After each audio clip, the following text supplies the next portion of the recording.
Ya keçməzdən əvvəl kanala abunə olmağı və videonu bəyənməyi unutmayın.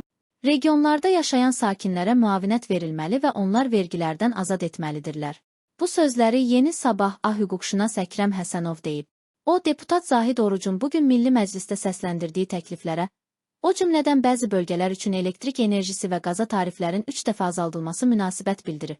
Həsənov qeyd edib ki, təklifin reallaşdırılmasında hüquqi və iqtisadi baxımdan ciddi problem görmür. Amma dəyişikliyi Tarif Şurasının qərarı ilə etmək olar. Texniki cəhətdən problem yoxdur.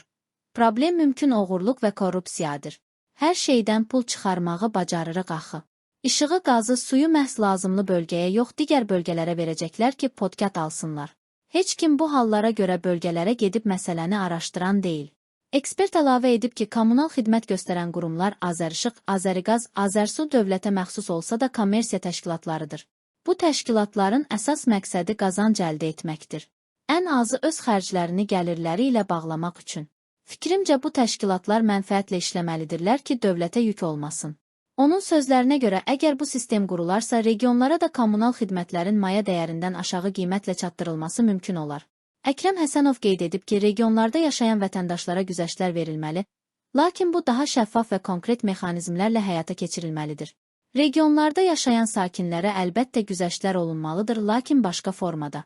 Yəni vergidə və ya dövlət həmin bölgələrdə yaşayanlara müəyyən miqdarda müavinət versə, bu məsələ daha aydın və şəffaf olacaq.